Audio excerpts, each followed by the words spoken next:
안녕하세요. 방금 소개받은 광주과학기술원 고등과학기술연구소의 전창수라고 합니다. 코로나가 아직 많이 가시지 않았는데 이렇게 많이 참석해 주셔서 감사드리고요.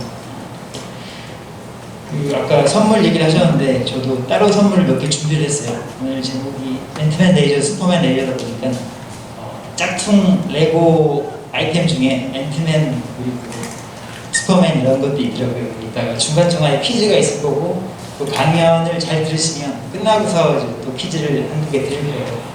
그때 이제 맞추시면 여기 앞에 있는 세트들 앤트맨 6종 세트, 저스티스 리그 6종 세트가 있습니다. 잘 들어주시면 이따가 받으실 수가 있습니다. 오늘 제목이 앤트맨 레이저, 슈퍼맨 레이저인데요. 혹시 앤트맨 나오는 영화를 한 번이라도 보신 분? 많으시네요. 슈퍼맨 나오는 영화를 보신 분? 오, 슈퍼맨도 많이 있으시네요. 앤트맨은 요즘 초등학생들이 많이 보는데 슈퍼맨은 사실 잘 모르죠. 저나 부모님들 어렸을 때는 사실 슈퍼맨, 배트맨밖에 없었는데 요즘은 이제 앤트맨이랑 마블 식구들이 더 우세인 것 같습니다. 그 영화를 많이 보셨으면 아실 텐데 사실 제목이 약간 이상합니다. 앤트맨에는 레이저가 안 나와요. 앤트맨이 레이저 쏘진 않습니다. 근데 이제 왜 이렇게 잡았냐면 앤트맨은 대신에 아주 작게 변신을 하죠. 아주 작아집니다. 그래서 레이저 중에 그렇게 작아질 수 있는 레이저도 있는지 그런 얘기를 좀 하고 싶었고, 슈퍼맨은 이제 눈에서 레이저를 쏩니다. 슈퍼맨 레이저를 쏘죠. 근데 그 슈퍼맨 레이저도 정확한 명칭은 레이저가 아니에요. 슈퍼맨은 레이저 쏴가지고 뭐 철판을 자르기도 하고 배를 용접하기도 하고 그런데 그런 이제 초강력 레이저들 이런 것들 좀 소개를 시켜드리려고 합니다.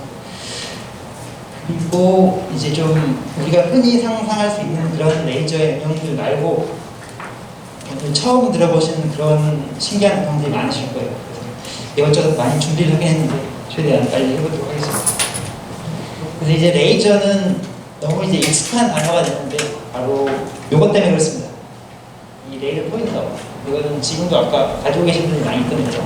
이 레이저 포인트 때문에 레이저라는 용어가 되게 전문적인 과학 용어임에도 불구하고 대중적으로 됐어요. 그래서 오늘 이런 레이저에 대해서 좀 말씀을 드리도록 하겠습니다. 우선 그 전에 간단하게 저희 광주과학기술이랑 고등과학기술연구소를 간단히만 소개를 시켜드리면 전국에 이제 과학기술 특화된 대학교들이 한 5개 있습니다. 카이스트를 제일 잘 아실 텐데 지역마다 이제 광주 쪽, 울산, 대구, 그 다음에 이제 민간에서 세운 포항공대 이렇게 있고요. 한전공대가 나중에 세워지면 6개가 될 것 같습니다. 근데 광주과기원 안에 저희 고등과학기술연구소는 여기 3개의 건물로 이루어져 있고요. 레이저랑 광학, 이제 이런 쪽을 전문적으로 하는 연구기관이 광주과기원 상한 연구기관인데 되게 이제 규모가 커졌습니다. 최첨단 레이저를 만들기도 하고 그런 레이저를 이용해서 이제 응용 연구들을 하기도 하고 그렇습니다.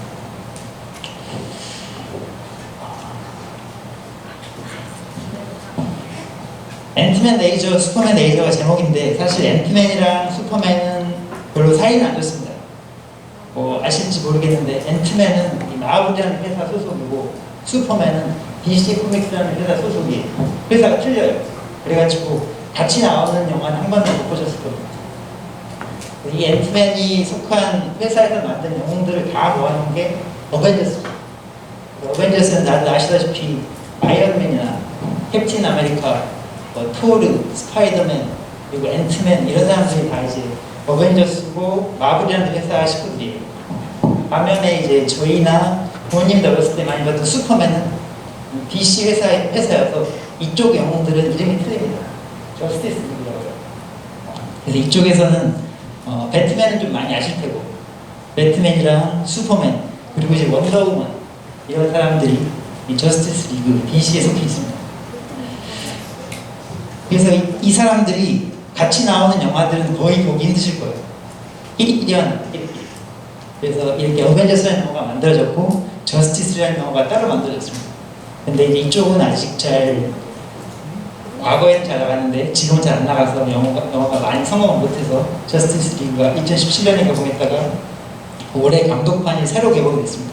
유튜브 찾아보시면 한 5,000원 내고 보실 수 있으실 거예요. 왜 보여드리냐면 나중에 이제 진짜 슈퍼맨처럼 만들려면 두 영웅들이, 두 기술들이 융합을 해야지 진짜 슈퍼맨다운 영화를 만드나요. 슈퍼맨다운 레이저를 만들 수가 있어서 미리 좀 보여드렸습니다.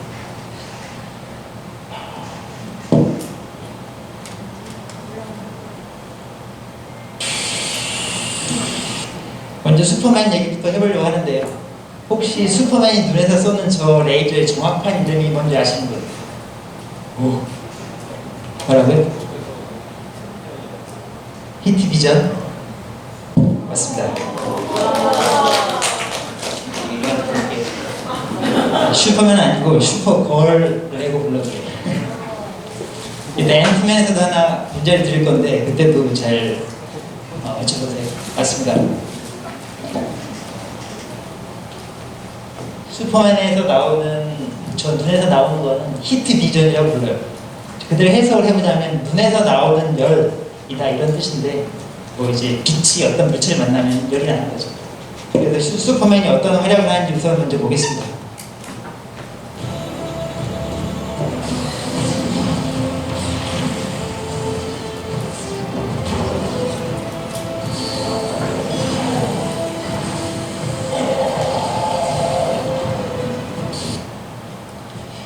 저희 부모님들은 여기 보시는 것처럼 이 모델이 좀 익숙하실 거예요. 저희 어렸을 때는 이 크리스토퍼 리브라고 하는 모델이 슈퍼맨을 했었습니다. 근데 이제 세월이 지나고 요즘에는 방금 보셨던 조금 더 깔끔하게 생기신 헨리 파빌이라는 분이 이제 모델을 하고 있고, 슈퍼맨한테는 사촌 여동생도 있어요. 슈퍼걸이라고 하는데 이분도 꽤나 이제 하늘 레이저 하십니다. 여기 슈퍼걸의 굴욕샷이라고 하는데 표정이 조금 그래서 이렇게 슈퍼맨이랑 슈퍼걸들은 눈에서 이제 레이저, 히트 비전을 쏴서 아주 철판을 자르기도 하고 용접을 하기도 하고 이제 많은 일들을 하는데, 이런 강력한 빛을 이용하려고 하는 것은 이제 옛날부터 많이 있었어요. 그래서 이건 지금 기원전 210년도에 그리스에 있는 시라쿠스 공성전 내용인데, 아르키메데스라는 과학자 혹시 들어보신 분 있으세요? 네, 저거 뭐지? 왕이 금의 정확한 무게를 알아와라 그랬더니 목욕탕에서 그 원리를 발견하고 유레카라는 말 한 사람이 아르키메데스. 저 사람이 그 당시에 제일 천재 과학자였다고 해요. 지금부터 한 2200년 전인데 로마 나라가 한참 파고 있을 때 로마가 그리스 시라쿠스를 쳐들어왔는데 처음에는 한 이틀 만에 정복할 거라고 생각했답니다. 근데 이 시라쿠스에 있는 아르키메데스 저 사람 때문에, 저 사람이 레이저의 시초가 되는 것을 개발을 해서 한 2년 동안 전쟁을 끌다가 결국은 로마에 졌지만, 로마가 이제 저 사람을 되게 높이 사가지고 저 사람만 꼭 구해와라 이렇게 얘기를 했다고 하네요. 그래서 그 아르키메데스가 어떤 일을 했냐면, 여기 보시는 것처럼 흔히 생각할 수 있는 레이저 빛을 반사시켜서 나무나 이제 천으로 만들어진 배를 태우는 겁니다. 그래서 거울을 휘게 만들어서, 거울을 휘게 만들면 렌즈랑 똑같은 역할을 할 수 있거든요. 그러면 이제 초점을 맺히게 해볼 수 있고, 그래서 이제 나무나 천으로 만들어진 배를 태웠던 겁니다. 그래서 이렇게 이제 최초로 강력한 빛을 이용한 게 2200년 전부터 있었다는 거고, 이게 이제 꽤나 유명한 역사적 사실이어가지고 게임 아이템을 듣는데요. 에이지 오브 엠파이어라는 게임 혹시 들어보실지 모르겠는데 마이크로소프트에서 만든 건데, 여기에서 이런 거울탑이라는 걸 이용해서 이제 빛을 반사시켜서 공격하는 이런 아이템도 나오곤 합니다. 그러면 이제 이런 레이저가 왜 주목받는가? 다 알다시피 아주 강력하기 때문이죠. 이 태양빛이랑 레이저랑 단순히 비교를 해보면, 이제 태양빛은 색깔이 여러 개 들어있어요. 빨주노초 파란 뭐 여러 가지 색깔이 들어있습니다. 대신에 이제 레이저는 색깔 한 가지만 가지면서 그 세기를 아주 강력하게 만들 수가 있습니다. 그래서 세기를 비교를 해보자면, 지금 이 레이저 포인터, 이것도 지금 레이저 포인터인데요. 그 세기를 이제 한 파장에서 일정한 면적에 얼마의 세기가 들어가는지를 계산해보면 약 25라고 한다면, 태양빛은 0.000000 한참 뒤에 있죠.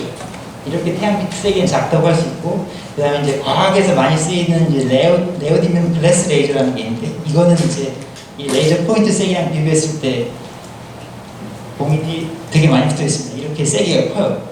이렇게 레이저가 세기가 아주 세기 때문에 그걸 이제 고휘도라고 부르고요. 그리고 이제 태양빛은 사방으로 퍼지는데 레이저는 한 방향으로 멀리까지 갈 수가 있습니다. 그래서 그 지향성이 좋다고 얘기를 하고, 그 다음에 빨간색, 파란바가 있는 게 아니고 한 가지 색깔의 아주 강력한 색이 될 수가 있어서 이제 단색성이 이제 장점일 경우가 있습니다. 그래서 이런 내용들을 몇 가지 얘기를 해보도록 하겠습니다. Operating in dangerous situation, it is important for laser users to understand. 먼저 몇 가지 레이저 세기가 얼마나 센지를 좀 laser. 보겠는데요. 이게 지금 레이저 포인터입니다. 레이저 포인트 세기가 약 1mW 정도인데 이거를 지금 1km 거리에서 쏘면 밤에 보면 이렇게 밝게 보여요. 이 세기조차도. 그래서 이제 어디 반사돼서 오는 건 괜찮은데 이 레이저 포인터를 눈에 직접 맞으면 우리 눈이 렌즈하고 똑같거든요. 그래서 망막이 타요. 그래서 시력이 있습니다. 절대 이거를 눈에다 쏘는 장난을 하시면 안 돼요. 피부나 이런 데는 괜찮은데 절대 눈에만 쏘시면 지문이 있다 나중에. 그래서 이제 경기장에서 이런 장난치시는 분들도 있는데 절대 이러시면 안 됩니다. 1mW조차도 이렇게 눈에는 심각하게 손상을 줄 수 있다. 이제 이거를 말씀을 드리고 싶고, 이것보다 1000배 더 큰 1W, 이 레이저 포인터보다 1000배 더 센 크기예요. 이거는 이제 보시는 것처럼 촛불에 바로 불도 붙일 수 있고, 뭐 나무를 태울 수 있고 그렇습니다.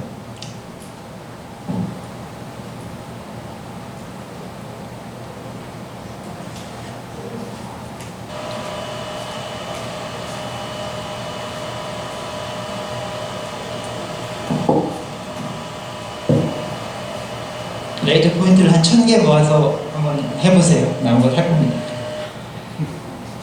그럼 이것보다 또 한 1000배 더 커져서 1kW 가까이 되면 어떻게 가능한지 보면, 여기 보면 500W라고 돼 있고 레이저 원거리 용접 절단이라고 돼 있어요. 레이저가 워낙 세서 이제 멀리에서도 철판들을 자르거나 이제 붙이거나 하는 걸 할 수 있습니다. 그래서 전 세계에서 제일 파이버 레이저를 잘 만드는 회사에서 만든 동영상을 한번 보실게요. 이게 이제 이런 로봇 팔에가 레이저가 달려 있어요. 레이저가 광선을 통해서 연결을 되어서 끝에 달려 있습니다. 멀리서 저게 이제 컴퓨터로 프로그래밍 된 대로 움직이면서 저렇게 용접을 하거나 절단을 합니다. 그래서 요즘에는 대부분의 자동차 회사, 그 다음에 조선소, 배 만드는 데 이런 데들은 다 이렇게 레이저로 원거리 용접, 원거리 절단들을 하고 있어요. 이렇게 한 500W가 넘어가고 킬로와트 정도 세기가 되면 이런 레이저 절단 용접들을 할 수가 있어서 보면 금방금방 잘리죠, 철판들이.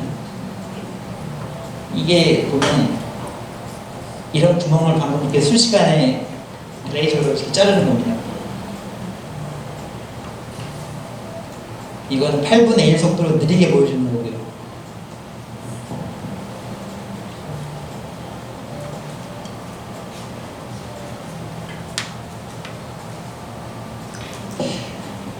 레이저 세기가 커지면 저렇게 산업에서 기존에는 아크 용접이라고 해가지고 그 공사장 가면 아저씨들이 얼굴에 뭐 가리고서 용접하시잖아요. 이제 그런 것들을 저렇게 레이저로 다 대신할 수 있고, 저기 대량 자동차 같은 거 대량 생산하고 그럴 때는 이렇게 레이저 용접들을 하고 있습니다. 제가 2000년대 초반에 현대자동차 전화를 간 적이 있었는데 그때만 해도 이미 그 옛날 모델 중에 투스칸이라는 차랑 라비타라는 차가 있었어요. 이미 그 차들을 다 레이저 용접을 하고 있다고 하더라고요. 아무튼 이런 성능에 비춰보면 슈퍼맨이 이거 배를 용접하던 사진인데 슈퍼맨의 눈 세기는 최소한 500W 이상인 건 알 수 있습니다.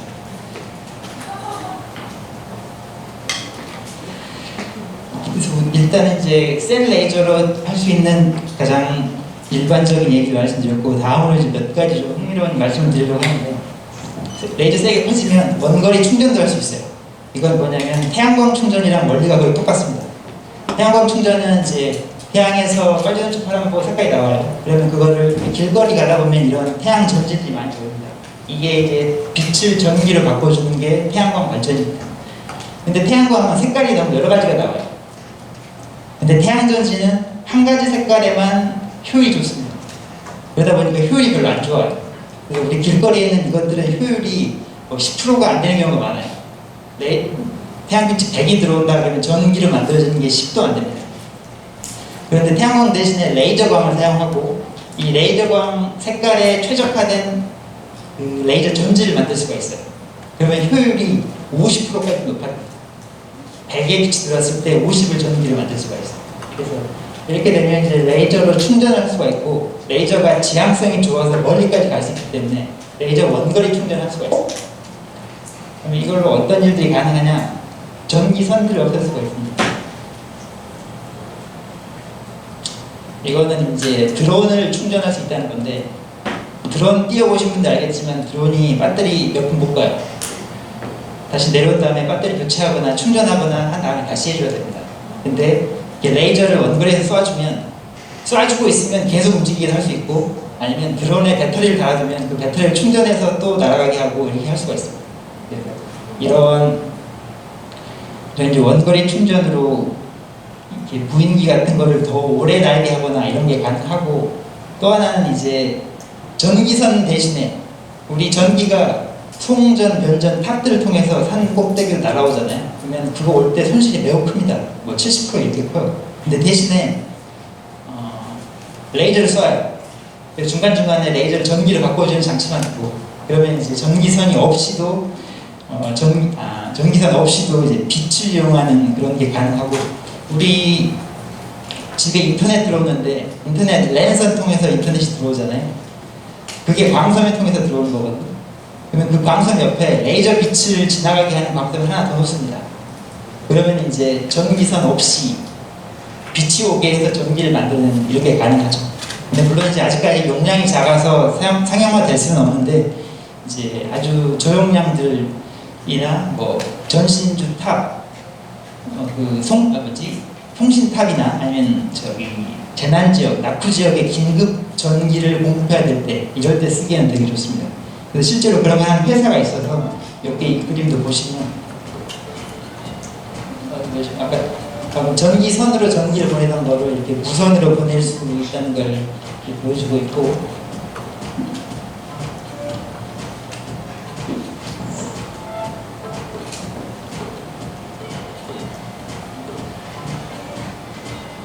이렇게 이제 빛이 나는 타워에서 건물들에다가 전기를 해줄 수도 있고, 아까 말씀드린 것처럼 전기선들 대신에 원격으로 레이저를 보내고 중간중간에 이제 릴레이 해주는 저런 시스템이 나중에 가능해질 수가 있습니다.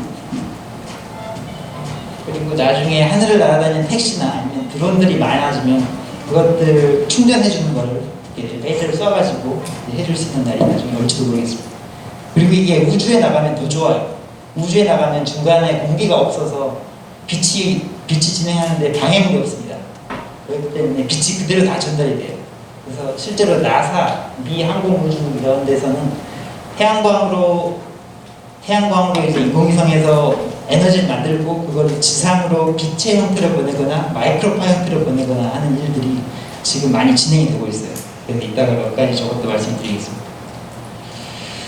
뭐 이렇게 레이저로 직접 용접하고 자르고 이런 것도 가능하고, 빛을 보내서 전기를 만드는 것도 가능하고, 빛으로 통신하는 것도 가능합니다. 이건 무슨 얘기냐면, 우리 핸드폰 통신이 무선 통신이잖아요. 이건 이제 LTE 통신이 무슨 마이크로파 이런 걸 이용하는 건데, 이제 그거는 빛이 아니에요. 전파를 이용하는 거고. 그리고 우리 집에서 쓰는 레일스, 집에서 쓰는 인터넷이 있어요. 인터넷은 광섬유, 유선을 통해서 통신선이 들어옵니다. 그거는 빛을 이용하기 때문에 훨씬 더 많은 정보를 보낼 수가 있어요. 이거 두 개 장점을 합한 게 레이저 무선 광통신입니다. 빛을 사용하고 대신에 광섬유 선 없이 무선으로 보내는 게 그 레이저 무선 광통신입니다. 그래서 우주에서 인공위성끼리 통신을 하거나, 인공위성이랑 지상의 관측소 간에 통신을 하거나, 이런 것들을 이제 레이저를 통해서 하고, 대륙간에도 예를 들어서 지금 우리나라 같은 데는 인터넷이 잘 되는데 아프리카, 케냐 이런 데 가면 인터넷이 안 되는 데가 많습니다. 그래서 실제로 페이스북이라는 회사나 구글이라는 회사 이런 데서 인터넷 어디서든 다 인터넷을 이용할 수 있게 해주자, 이런 로고로 공중에다가 이런 열기구나 드론을 띄워요. 이게 이제 통신 중계기 역할을 해줍니다. 미국에서 이 열기구까지 통신 신호를 보내고, 이 중간에 있는 열기구에서 이제 아프리카에다가 다시 통신을 보내고, 이렇게 하면 그 전파가 닿지 않는 곳, 좀 낙후된 나라들까지도 이제 인터넷을 다 보낼 수가 있어서 저런 레이저 무선광 통신 연구가 많이 진행이 되고 있고, 그 통신 회사들도 건물들 사이사이에, 건물들 옥상 꼭대기에다가 레이저 쏘는 곳, 레이저 받는 곳 이렇게 설치해가지고 건물 사이에도 이제 이런 레이저 무선 광통신을 하려는 그런 연구들이 많이 진행이 되고 있어서 레이저가 다양하게 많이 쓰이고 있습니다. 그래서 몇 가지 레이저 말씀을 드렸는데, 요즘에는 이제 광섬유 자체에서 레이저가 만들어지는 게 가장 주목을 받고 있어요. 그래서 이 광섬유에 대해서 몇 가지 얘기를 해보려고 합니다. 이거는 과학 시간에 좀 많이 보셨을 것 같은데, 이런 그림은 이런 양동이에 구멍 뚫어놓고 물 흐르게 하고서 여기에 포인터나 아니면 햇빛 들어가게 하면 이 물줄기에 따라서 빛이 가이드가 되죠. 여기 실험하는 것도 보이는데 이렇게 이제 물줄기 따라서 빛이 따라가는 것, 이런 현상 보고 이제 내구 전반사라고 아마 중학교, 고등학교쯤 가시면 배우실 텐데, 이게 뭐냐면 전체 빛세기가 이 물줄기 안에서 전체 다 반사하면서 지나간다, 뭐 이런 뜻입니다. 그래서 이 원리를 이용한 게 광섬유예요. 그래서 어떻게 만드냐면 간단합니다. 이 물줄기가 주변에 있는 공기보다 굴절률, 밀도가 좀 더 커요. 그래서 진행하는 부분의 굴절률이 주요보다 더 크면 되고, 그 다음에 빛을 특정 각도보다 작게 넣어주면 다 가이드가 됩니다. 그래서 이렇게 만들어진 게 광섬유고요. 그래서 광섬유는 유리로 이렇게 만들었어요. 얘가 지금 물줄기인데 유리를 가늘고 길게 만들면 가운데는 조금 밀도가 큰 유리, 가장자리는 밀도가 작은 유리, 이렇게 만들면 가운데 부분으로 빛이 전달이 됩니다. 이게 광섬유여서 이렇게 빛이 진행을 할 수가 있고, 이런 광섬유가 얼마나 가느냐면, 이게 지금 우리 사람 머리카락입니다. 그리고 이게 광섬유 굵기. 우리 머리카락 굵기가 동양 사람이 조금 굵어요. 굵어가지고 한 0.1mm 정도 됩니다. 서양 사람들은 좀 더 가늘어서 0.08mm 정도 되고, 근데 광섬유 굵기가 0.1mm. 그러니까 우리 머리카락만큼 가느다란 유리라고 보시면 됩니다. 광섬유. 이 가느다란 유리에서 빛이 따라가기도 하고 거기에서 빛을 만들 수도 있어요. 그 얘기 좀 하려고 하고, 너무 작다 보니까 이렇게 바늘구멍도 들어가죠. 먼저 빛을 따라가게 하는 그런 용도로 광섬유가 쓰일 수 있는데, 이제 그게 쓰이는 데가 광통신입니다. 우리 집에 인터넷 쓰는 게 다 광통신 덕분에 인터넷 쓸 수가 있는 건데, 그게 다 이제 광섬유를 따라서 빛이 오는 거예요. 그러면 이제 우리 집과 옆집 사이에서 통신이 되고 한국이랑 미국 사이에서 통신이 되는데, 그러려면 광섬유를 한국이랑 미국 사이에 바다 밑에 깔아놔야 돼요. 그 깔려있는 광섬유들이 얼마나 많은지를 또 이제 잠깐 보시겠습니다. 이게 보이는 선들이 다 바다 밑에 깔려있는 광섬유 선들이에요.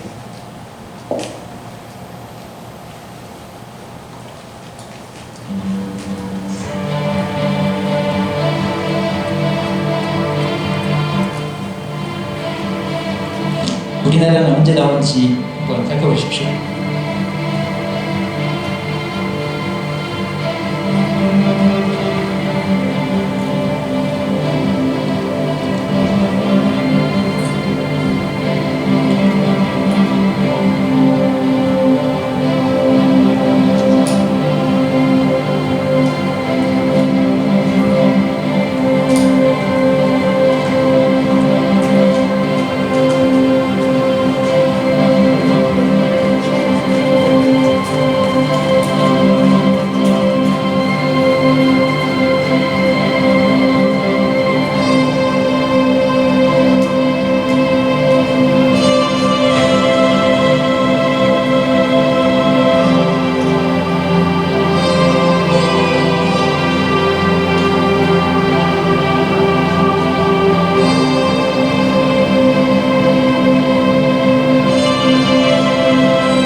좀 하시는 분들은 중간중간 나오는 글에서 보셨을지 모르겠는데, 저 바다 밑에 깔려있는 이 광섬유들이 지구 둘레를 22바퀴 돌 정도로 그렇게 많이 깔려있다고 하고, 제일 긴 게 우리나라부터 독일까지 이어지는 광섬유다, 뭐 이런 얘기가 중간중간 있었습니다.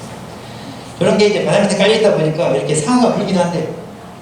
그리고 저기 지진이 나거나 해일이 있거나 하면 저렇게 끊어져요. 그러면 두 대륙 양쪽에서 큰 배로, 이렇게 큰, 이게 이제 동글동글 말려있는 게 지금 광섬유 케이블입니다. 이렇게 큰 배가 양쪽에서 와서 중간에서 수리를 해요. 그리고 다시 바다 밑에 이렇게 까는 거죠. 이렇게 지금 큰 공사들이 있었기 때문에 우리가 인터넷을 아주 자유롭게 쓸 수가 있습니다. 이거는 이제 빛을 그냥 전달하기만 한 용도였고, 광섬유 자체에서 빛을 만들기도 합니다. 레이저 원리는 뒤쪽에 이제 앤트맨 얘기하면서 얘기를 할 건데, 기존의 레이저 하면 사실 이 레이저 포인트는 되게 간단하잖아요. 근데 초광력 레이저들은 엄청 복잡하게 생겼어요. 여기 보면 광학 부품들이 수백 개를 다 정렬을 해야 됩니다. 중간 센터 맞추고 90도 맞추고 45도 맞추고 이거를 하나하나 광 정렬하는 거 얼라인먼트라고 하는데요. 이걸 해야 돼요. 근데 광섬유는 좋은 게 뭐냐면 유리 조각을 두 개 부품 사이에 유리로 되어 있는데 그거를 녹여서 붙이면 돼요. 그래서 처음부터 끝까지 다 연결이 되어 있어요. 중간중간에 뭐 진동이 있어서 진동 때문에 틀어질 염려도 없고 다 녹여 붙이기 때문에 광 정렬이 필요 없어서 아주 큰 장점을 가지고 있고, 광섬유를 아주 멀리까지 원거리 전송을 할 수가 있고, 그리고 아까 매우 가늘다고 말씀드렸는데 그래서 빔 품질이 매우 우수합니다. 거기에다가 이제 광섬유가 머리카락만큼 가늘다 보니까 크기를 되게 작게 만들 수 있어요. 기존의 이런 초광력 레이저들을 광섬유 레이저를 이용하면 되게 작게 만들 수 있고, 그럴 수 있어서 요즘 이제 광섬유 레이저가 아주 큰 인기를 끌고 있고, 전 세계 레이저 시장에서 광섬유 레이저가 지금 50% 이상을 차지하고 있어요. 그래서 이제 이런 레이저를 이용해서 가장 큰 장점이 뭐냐면 아까 보여드렸던 것처럼 원거리에서 레이저를 용접을 하거나 절단하거나 이런 걸 할 수 있다고 말씀드렸는데, 그러다 보니까 이런 배를 만들 때 배 철판 붙이거나 자르거나 하는 거를 직접 레이저를 근처까지 가져가지 않고 레이저 본체는 멀리 있는데 광섬유를 통해서 길게 보내서 현장에서 이제 빛이 나오게 해가지고 철판을 붙이거나 자르거나 하는 것들을 할 수가 있습니다. 그래서 이렇게 광섬유 레이저가 좀 큰 장점을 가지고 있고 레이저 중에서 제일 잘 나가고 있다, 이렇게 말씀드릴 수가 있고, 근데 이제 생각을 해보면 이게 워낙 가늘잖아요. 우리 머리카락만큼 가늘다고 해서. 그래서 광섬유 레이저 한 대에서 나오는 레이저 세기가 딱 한정돼 있어요. 근데 사람들이 더 늘리고 싶어서 이제 레이저들을 빔결합이라는 걸 합니다. 빔결합을 하는 건 여러 개 레이저를 합해가지고 더 센 레이저를 만드는 거죠. 그래서 그런 방법이 크게 이제 두 가지가 있는데, 처음에는 뭐가 있냐면 여러 개 파장을 합하는 방법. 우리 혹시 프리즘이라는 거 아세요? 프리즘이라는 게 뭐냐면 빛이 들어오면 그걸 색깔별로 다른 각도로 이제 흡수해주는 거, 이게 프리즘인데, 이걸 거꾸로 이용해보면 여러 개 파장의 레이저를 만들고 그 레이저를 이 각도에 맞게 넣어주면 이렇게 합해져서 나오죠. 이게 이제 파장 빔결합의 원리입니다. 그래서 약간씩 색깔이 다른 레이저 여러 개 만들고 이 프리즘 같은 부품을 통과해주면 빔 품질은 좋으면서 세기는 합해지는 이런 더 강력한 레이저를 만들 수가 있어요. 그래서 이렇게 하면 3개의 레이저를 하면 3배 세지고 이렇게 N배 레이저가 커지는데, 이제 더 좋은 방법은 뭐가 있냐면 결맞은 빔결합이라는 좀 어려운 말이 나오는데, 물리 시간에 나중에 배우면 이제 보강 간섭, 소멸 간섭 이런 말들을 중학교 고등학교 가면 배우실 거예요. 이게 이제 여러 개 레이저를 합했을 때 세기가 더 커지면 보강 간섭, 작아지면 소멸 간섭인데, 이 보강 간섭이라는 원리를 이용하면 3개의 레이저를 합하면 3배 곱하기 3배, 9배 레이저가 커지는 이런 게 가능합니다. 그래서 만약에 1000개의 레이저를 합한다 그러면 뭐 100만 배 레이저 세기가 커지는 이런 효과를 볼 수가 있어서 요즘 이런 결맞은 빔결합 방식으로 더 세기를 키우려는 게 가능해져요. 왜 이제 이걸 말씀드렸냐면 아까 얘기했던 것처럼 초광력 레이저를 좀 더 작게 만들고 싶어서, 지금 저희 연구소에 있는 초광력 레이저가 이런 이렇게 생겼는데 얼마나 큰지 한번 보시겠습니다. 이게 건물 한 채예요. 지금 건물 한 채인데 각각 실험실이 있는데 지금 이게 레이저 시작부터 끝까지를 보여드리는 동영상입니다. 아주 수백 가지의 부품들을 거쳐서 빛이 증폭이 되고 세기가 커지고 이런 모습을 보여드리는 건데,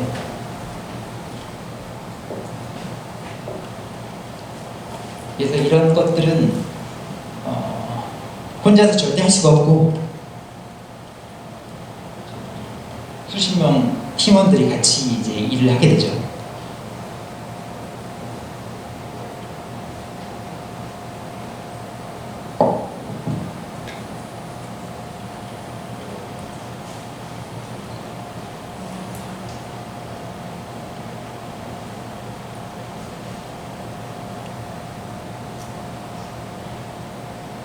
지금 방금 동그란 부분에서 있다가 빅뱅 연구 할 때 다시 나오는,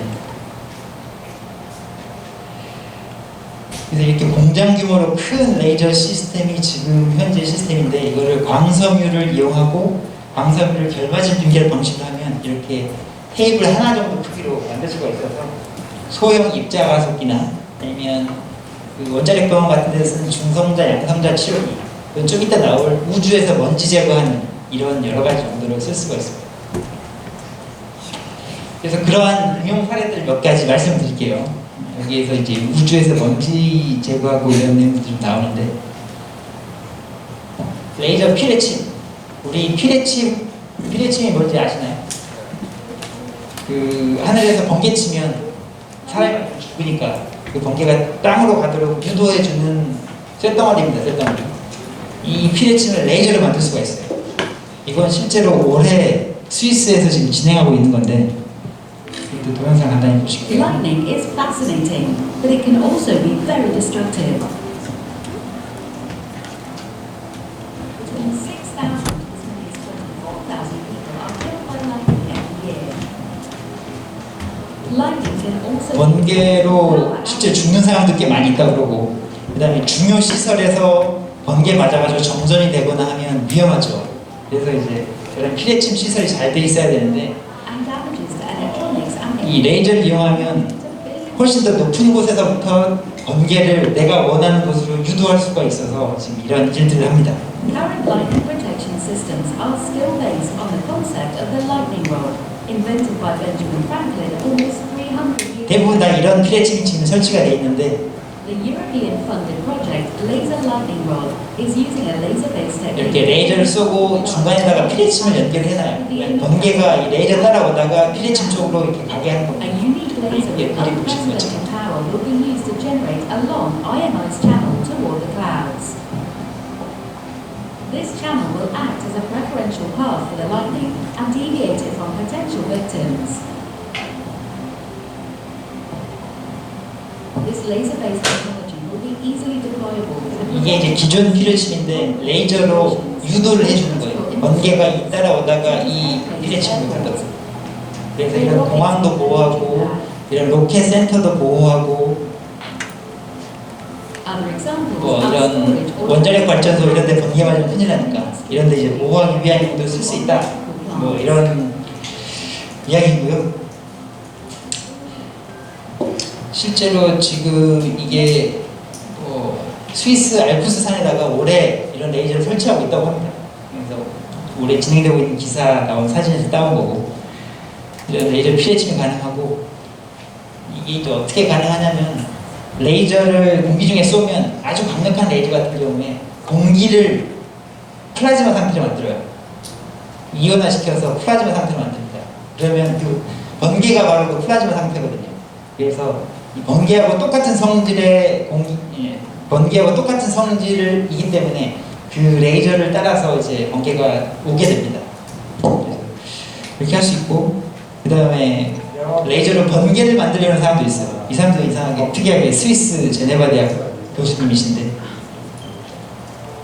Jean-Pierre Wolf has been experimenting with lasers for over 30 years. The focus of his research, making clouds. The idea is to modulate the water condensation. 레이저로 저렇게 구름을 만들어서 우리 이 여름에 비 안 올 때 비가 오게 한다거나 한쪽은 비가 많이 오는데 다른 쪽은 아주 가물어요. 이런 거를 좀 조절할 수 있지 않겠냐 뭐 이런 생각을 하는 과학자들이 있습니다. Down we go. 그래서 이제 실제로 실험실에서 만든 건 보여주는데 Home to the cloud chamber. Well, I'm going to see. Yeah, let's go there. The laser igniting a reaction. 이게 이제 레이저 지나가면서 구름 성질을 이렇게 만드는 걸 보여줍니다. So if you are in your bathroom, you have a lot of water vapor, you have no drops in the air. But if you look instead at the mirror, it's full of droplets, because it means some surface where the water can stick on. And here, this kind of surface is replaced by the laser itself. And they proved it can work outside the lab in the skies above Rome in 그 2000. 실험실 말고 바깥에서도 뭐 테스트는 해봤다고 하고요. Clouds. 저기에 지금 만들어진 For 구름, instance, there are often 약간의 구름 만들어진 걸 보여줍니다. on one side of the ocean,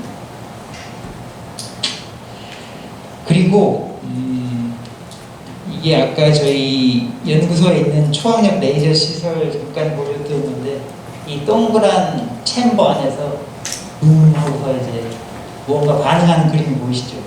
이때 레이저 세기가 동그라미가 23개부터는 10의 23승 와트/per 제곱센티미터 이 정도로 세지면 이제 우주가 빅뱅이 일어날 때 그 상황을 모사를 할 수가 있습니다. 그래서 이제 올해 저희 연구소에서 이 정도 세기의 레이저를 실험실에서 구현했어요. 그래서 전 세계에서 처음으로 저런 정도의 세기를 만들었고 이제 우주가 어떻게 만들어졌는지 초창기에 입자들이 어떻게 나오고 그런 상태를 실험실에서 만들어가지고 이제 테스트를 해볼 수 있는 그런 조건이 갖춰져서 이제 앞으로 이런 연구도 진행이 될 것 같습니다. 그래서 초강력 레이저가 있으면 이런 우주론 연구들도 할 수가 있다. 이런 얘기를 드릴 수가 있겠고 그 다음에 핵연료를 사용하고 나면 방사능 물질 때문에 되게 위험해요. 근데 이것도 마찬가지로 아까 10의 23승 정도의 세기가 되면 이거를 아주 안전한 물질로 물질 자체를 바꿀 수가 있습니다. 이런 것도 가능하고 그리고 이제 광섬유 레이저로 이런 초강력 레이저를 만들어서 작게 만들면 우주로 보낼 수가 있어요.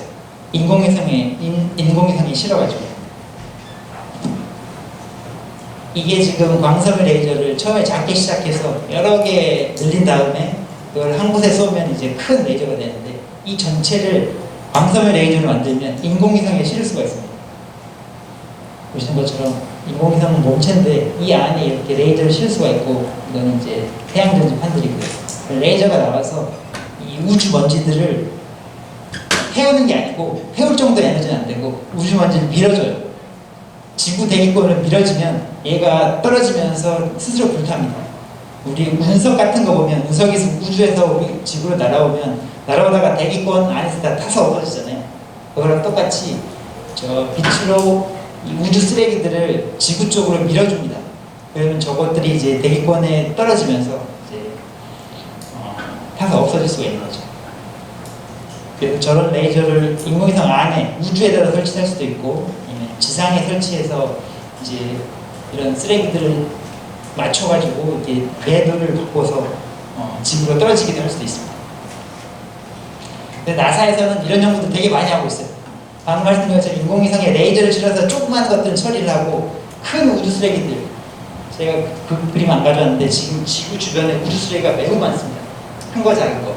큰 것들은 아예 그물로 잡아가지고 지구로 던지는 이런 방법도 있고 여러 가지 방법으로 우주 쓰레기를 처리하기 위한 일들이 진행이 되고 있습니다.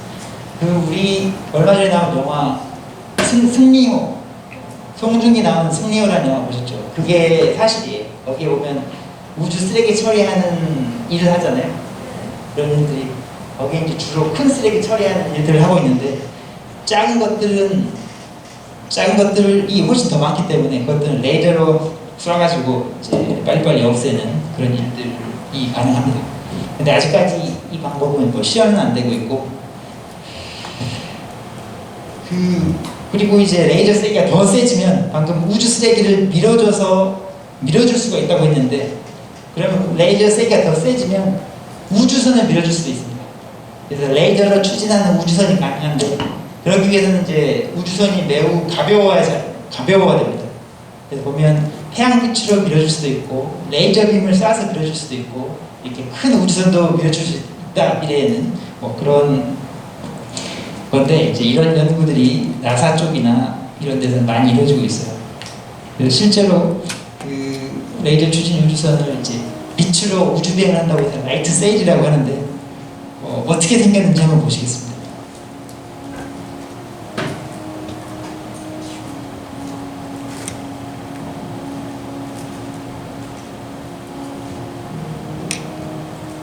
이 조그만 인공위성 안에다가 그 연처럼 생긴 인공위성을 매우 작게 접어놔요. 그리고 우주에서 그걸 펴니다.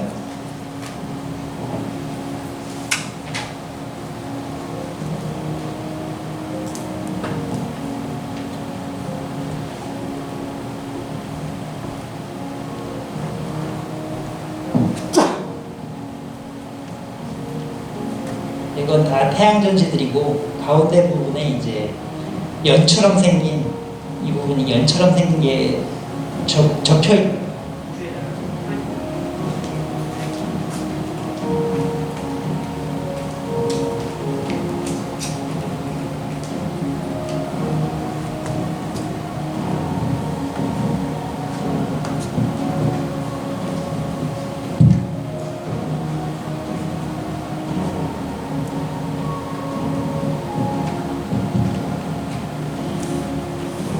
그래서 이런 일을 하려면 이제 미 항공우주국 나사 이런 데서는 물리 과학을 하는 사람도 필요하지만 이런 가벼운 재료를 만들기 위한 재료하는 사람들, 기구하는 사람들, 화학하는 사람들, 수학하는 사람들, 각가지 사람들이 다 모여서 이런 연구들을 해요. 그리고 이게 좀 그냥 너무 뜬구름 잡는 소리처럼 들리시겠지만 실제로 이런 실험들도 진행이 되고 있어요. 2010년 그리고 2015년, 19년 진행됐고 올해도 이제 실험 예정이 돼 있고 이건 올해 이런 워크숍에서 나온 사진을 지금 찍은 건데 나사에서는 매년 이런 쪽 펀딩도 하면서 실제로 날려서 저렇게 연처럼 생긴 우주선들을 이제 태양빛이나 레이저로 추진하는 일들을 진행을 하고 있습니다. 그리고 이제 지구에서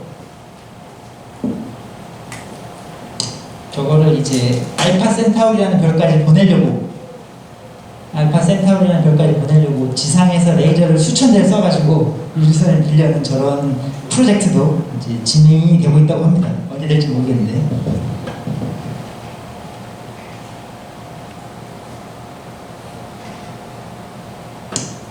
이런 우리가 알던 우주선이랑 좀 틀린데 저렇게 가늘고 작은 걸 날려서 뭐에 쓰겠냐?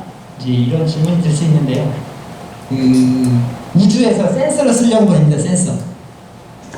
태양에서 가끔씩 흑점이 폭발하면 태양풍이 불어와요.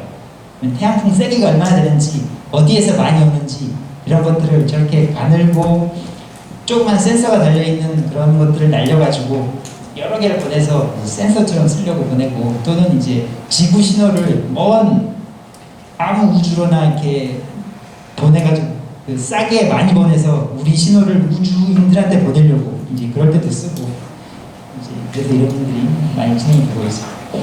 그래서 이렇게 우주에서의 레이저 추진도 된다고 말씀드렸는데 이제 우리 실생활에서도 레이저가 모기 퇴치하는 데도 쓰일 수가 있는데 이것도 한번 보시겠습니다. This insect is a killer. Female mosquitoes of certain species kill more than 1 million people each year by transmitting malaria. This device is a 레이저가 the Vice President for Intellectual 뭐 Ventures, Jeff 세다 보니까 곤충 정도가 금방 죽이겠죠. 근데 이제 여기서는 뭐냐면 모기의 날개를 태워가지고 원하게 해서 모기를 잡는다는 거고요. 대신에 이제 레이저 말고 모기를 추적하는 게 더 중요합니다.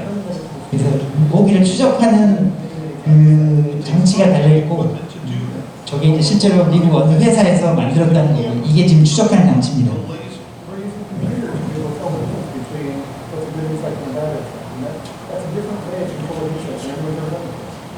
저렇게 이제 날개를 약간 태우면 살생을 하지 않으면서 최소한의 데미지만 입히면서 이제 모기를 잡을 수 있다. 뭐 이런 내용인데 혹시 집이 좀 재정적으로 여유가 있으시면 한번 이런 것도 고려해 보시기 바랍니다. Mosquitoes literally shot. 이렇게 이제 좀 강력한 레이저들로 하는 일들을 좀 말씀을 드렸고요. 다음으로 앤트맨 얘기를 조금 하겠습니다. 아까 말씀드렸던 것처럼 앤트맨은 레이저는 없어요. 근데 앤트맨 친구 중에, 친구는 아니고 앤트맨 나온 악당 중에 옐로우 자켓이라는 애가 있습니다. 노란색 옷 입은 앤트맨 1에 보면 그 친구가 이런 레이저를 쏴요. 그래서 그것도 잠깐 보시면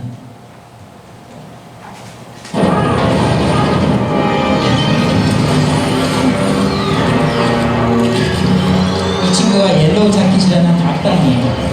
이렇게 레이저를 쏩니다.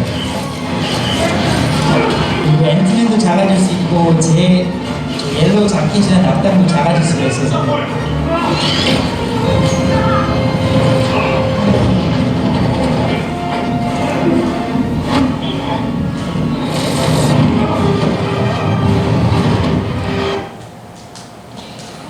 뭐 이렇게 나오는데 여기서 또 한 가지 퀴즈를 드리겠습니다. 혹시 앤트맨이 작아지게 할 때 쓰는 입자? 네네, 분홍색 입은 친구. 아니요. 앤트맨이 작아질 때 무슨 입자를? 네, 저기 뭐라고요? 핀입자? 맞았습니다. 여기.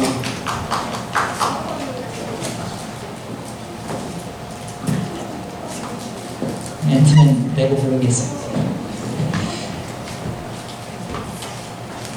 앤트맨은 핀입자라는 걸로 크기가 작아져요.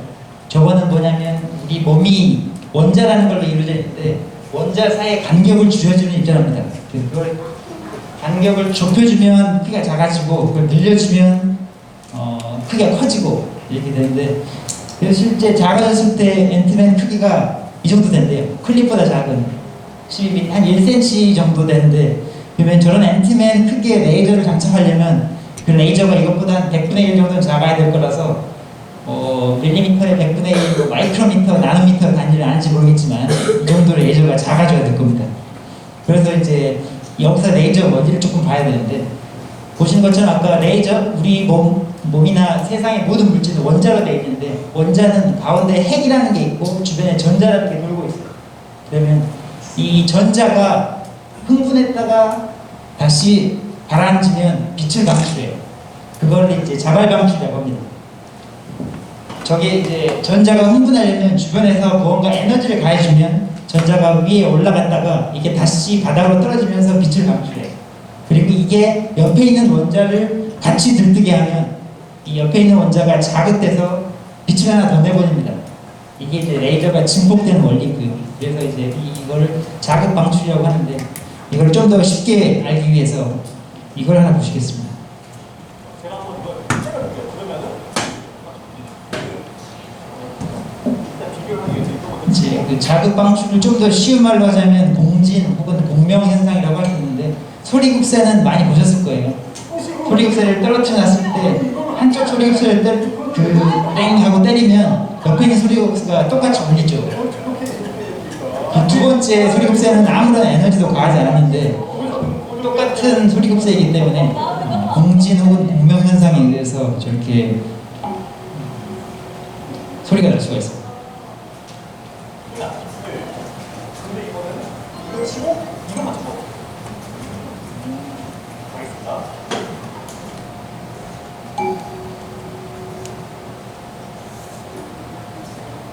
지금 소리가 좀 작게 들리는데 소리를 키우시는 만큼 한쪽을 잡았는데도 옆에 있는 거에서 소리가 납니다.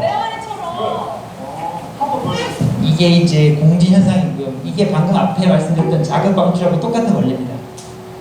똑같은 원자들이 많이 있을 때 한 원자에서 빛이 나오면 그게 옆에 있는 분자들을 공진 혹은 공명을 시키면서 똑같은 빛을 더 만들어내는 거예요. 그래서 이게 이제 레이저의 가장 기본적인 원리가 되고요. 그래서 이렇게 레이저를 만들려면 크게 이제 세 가지가 필요한데 일단 에너지가 필요합니다. 연료. 자동차하고 비교를 해보자면 자동차가 달리려면 연료가 필요해요. 그래서 이 연료에 해당하는 게 레이저에서는 펌핑이라고 하고, 그 다음에 자동차 몸체가 필요해요. 이 몸체에 해당하는 거는 레이저는 공진기라고 합니다. 이 공진기에서 빛이 왔다 갔다 하면서 증폭을 해요. 그 다음에 자동차의 엔진이 제일 중요하죠. 엔진에서 이제 실제로 동력이 만들어지니까. 그래서 레이저에서 실제 빛을 내는 부분을 이등 레이저라고 합니다. 이 세 가지가 있어야지 레이저가 동작을 하고 이제 자동차하고 비교를 해볼 수가 있는데, 그래서 이것도 레이저 원리를 보시면 이게 이제 원자예요. 빨간색이 전자가 들뜬 상태입니다. 들뜬 상태에서 이게 지금 들뜬 상태고, 여기서 바닥 상태로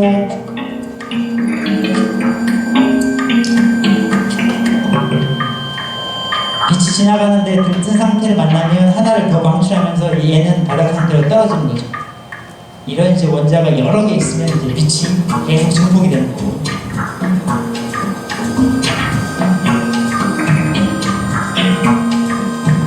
그래서 이 지금 사각형이 공진이고, 지금 이 원자들이 이등 내지라고 할 수 있고, 이게 처음 빛이 만들어지려면 펌핑을 해줘야 됩니다. 이게 이제 레이저 원리라고 할 수 있고요. 그래서 레이저가 뭐에 앞서냐면 라이트 앰플리피케이션, 이건 빛의 증폭이라는 뜻이고요. 스티뮬레이티드 에미션은 자극 방출이라는 뜻이, 자극 방출에 의한 빛의 증폭, 이거 줄임말이 레이저가 되겠습니다. 그러면 앤트맨 레이저를 만들려면 되게 작은 레이저를 만들어야 되는데 나노 레이저라는 걸 만들어야 돼요. 나노라는 단위를 많이 들어보셨을지 모르겠는데, 우리 밀리미터, 1미터가 있고 1미터보다 더 작은 밀리미터가 있습니다. 밀리미터보다 1000배 더 작으면 마이크로미터라고 해요. 마이크로미터보다 또 1000배 작으면 나노미터라고 하고, 그거보다 더 작은 피코, 펜토, 아스코 이런 게 나옵니다. 요즘 뭐 방송에 있는데 나노라는 말들 가끔씩 나오고 피코라는 말도 요즘에는 좀 나와요.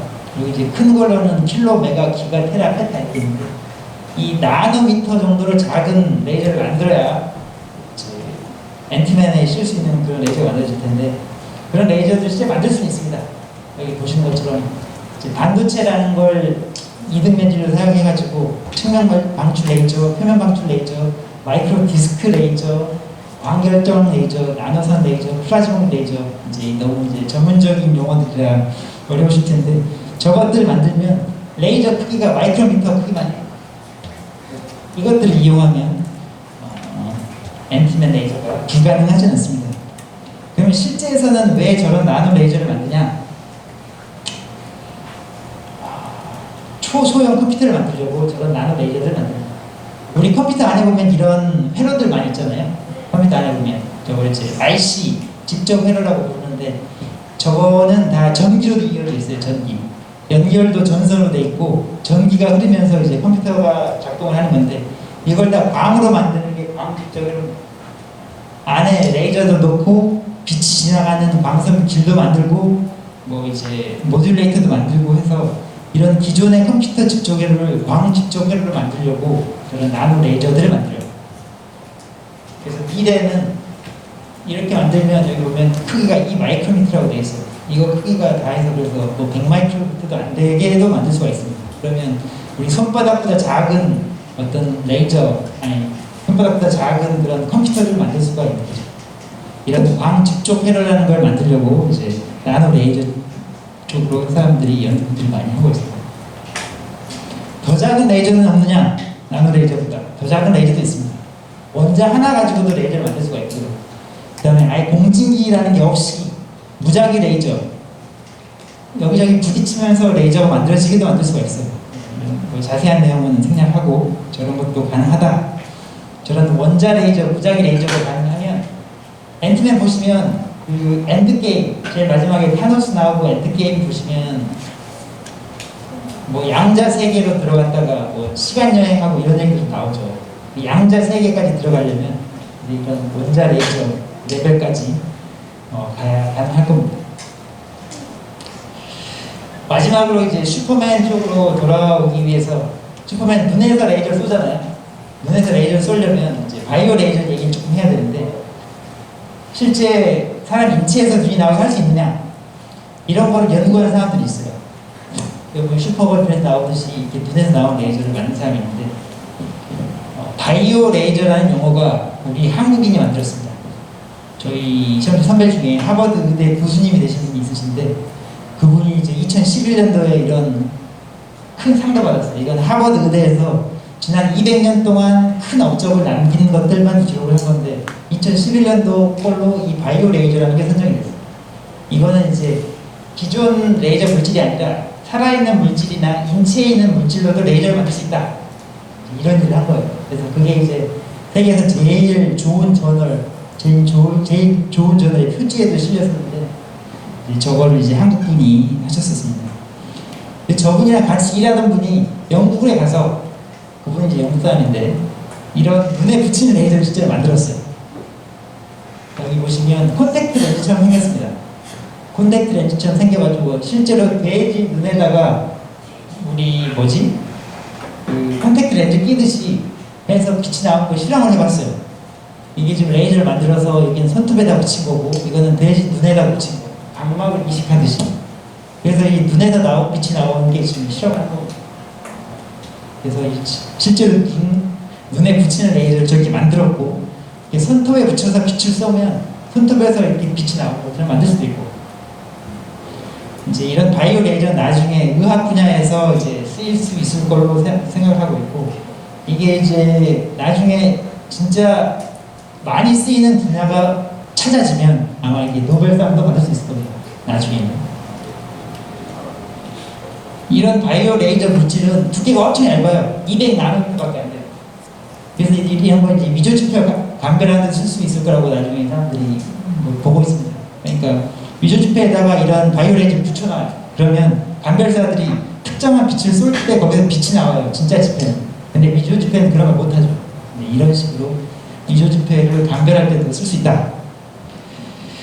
이렇게 눈에 붙이는 레이저가 실제로 가능하다는 걸 말씀드렸고 슈퍼맨 레이저가 가능하면 일단 슈퍼맨은 튼튼한 몸이 있고 눈에서 레이저도 나오게 할 수가 있습니다. 근데 이제 영화를 혹시 관심 있으신 분들은 찾아봤을지 모르겠는데 슈퍼맨이 어떻게 눈에서 나오느냐 그 에너지를 어떻게 받냐면 사방에 흩어져 있는 태양 에너지를 몸으로 흡수해가지고 그거를 레이저로 쏜다고 얘기를 해요. 근데 이제 그게 힘드니까 실제로 아까 레이저를 만들려면 펌핑, 연료가 필요하다고 했는데 슈퍼맨에게 좀 더 작은 연료 탱크가 필요합니다. 그걸 이제 저는 누구지? 아이언맨 가슴에 뭐가 달렸죠? 이게 뭐냐면 핵융합 원자로예요. 핵융합 원자로. 소형 핵융합 원자로. 제가 그 노면을 구했어요. 이거 있으면 여러분도 핵융합 원자로를 만들 수가 있습니다. 여기 보면 치수까지 디자인까지 다 나와 있어요. 그래서 이제 이 마블사 슈퍼맨의 몸과 눈을 이용하고 이 DC사 아이언맨의 이 강력한 원자로 핵융합 원자로를 합하면 진짜 진정한 슈퍼맨 레이저를 만들 수가 있죠. 그러면 이런 애들 눈에서도 이렇게 레이저가 나가도 할 수 있을지 모르겠습니다. 이렇게 이제 초강력 레이저나 초소형 레이저들 그리고 좀 흔하지 않은 응용 사례들에 대해서 말씀드렸고 요즘에는 이제 인공지능이랑 융합한 일들도 많이 일어나요. 우리 인공지능 하면 사람 말소리 알아듣는 거 그리고 이제 사진 막 웃기게 처리하는 거 이런 거 많이 보잖아요. 근데 이제 그거는 일반 사람들용 인공지능이고 이제 과학기술계에서는 그런 건 별로 쓸데가 없습니다. 이제 레이저를 만들 때 인공지능이 이용해서 만든다거나 아니면 레이저빔 분석한다거나 아니면 카오스 현상을 분석한다거나 이제 이런 거를 이용할 때 인공지능을 이용하면 기존에 못하던 일들을 할 수가 있어가지고 이제 레이저랑 인공지능이랑 융합한 일들도 이제 많이 이루어지고 있어요. 그래서 이런 걸 소개를 시켜드리고 싶었고 근데 이렇게 초강력 레이저랑 그리고 광섬유 레이저 그다음에 초소형 레이저 저 토픽으로 말씀드렸는데 어떤 게 제일 마음에 드셨을지 모르겠고요. 혹시나 과학에 관심이 있으신 초등학생분들은 나중에 이런 것들이 많이 쓰이고 있어서 이런 쪽을 연구할 수도 있고 이런 걸 이용할 수도 있고 그래서 오늘 내용이 많이 Creating a 도움이 dangerous 됐더라고요. situation. It is 그리고 important 이제 마지막으로 한 가지 더 for 말씀드리고 싶은 건 understand the 아까 hazards associated with the operation of their laser. 말씀드렸듯이 이 레이저 포인터 2색이 1mW밖에 안 되지만 눈에 들어가면 눈을 실명할 수가 있어서 절대 눈에 쏘시면 안 됩니다. 경기장에서 선수들한테 쏴도 안 되고 친구한테 장난친다고 눈에 쏘도 안 되고 그래서 이런 것들을 지양해 주시고